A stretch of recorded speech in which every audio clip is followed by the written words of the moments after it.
Hi there, my name is Scoots, and today I will be discussing the Pistol weapon set for Thieves in Guild Wars 2. First, I'm going to compare two different direct damage builds, a 30-30-0-10 build, or 30-30 build, focused on direct damage, making your unloads hit harder.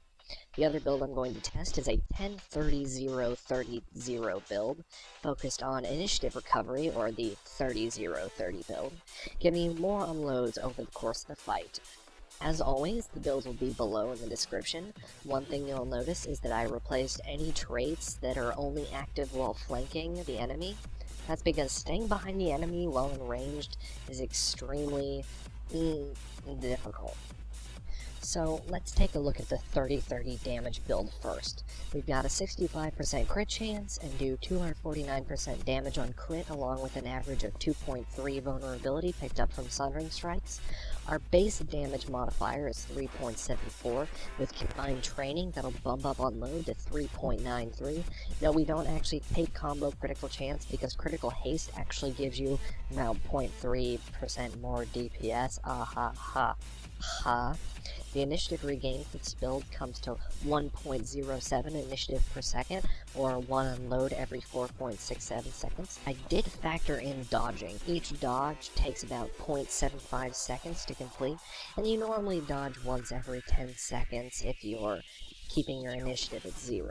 I'm going to start actually using this as a baseline for my builds to better reflect applied DPS in hostile situations in dungeons. And once all is said and done, we get a final personal DPS of 2,600. Ooh, that's my sarcastic face right there. See, it's really sarcastic, because the DPS sucks. On to the 30-0-30 initiative build, we see that most of the base stats are the same. We have a little less power. Damage modifiers now include fluid strikes instead of exposed weakness, which might cause some problems later.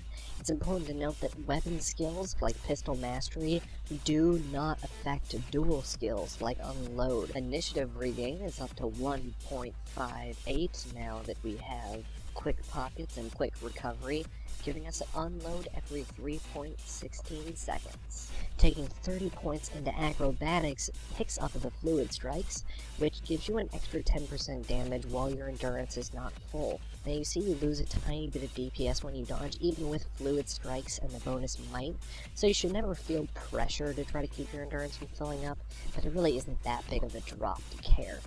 Everything taken into account, that gives you about 2,500 DPS. So, the 30-30 build is better, right? You don't have to take 2 sets of pistols with you to constantly swap weapons? No. Both builds are actually pretty terrible. 2,600 DPS is pitiful for a full Berserker build, even for ranged. The true talent of PP Thieves and PvE lies elsewhere, in a Volner build. Does that sound right? Volner? Voln Stacker? Volva? No, we haven't really come up with a good name for it yet. You see, when you stop running every man for themselves groups and you start doing some party composition, you'll find that builds like the Grenade Engineer or the Axe-focused Necro can boost your party's damage higher than their own personal DPS by keeping high amounts of vulnerability on the boss. You generally want to shoot for a total uptime of 25 at all times, and it's pretty easy to achieve that using fission durations. So I've augmented a pistol build to fill this party position, and I've put the build in the description as well.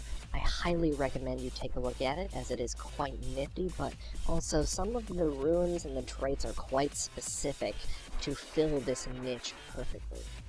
So what did we learn from this?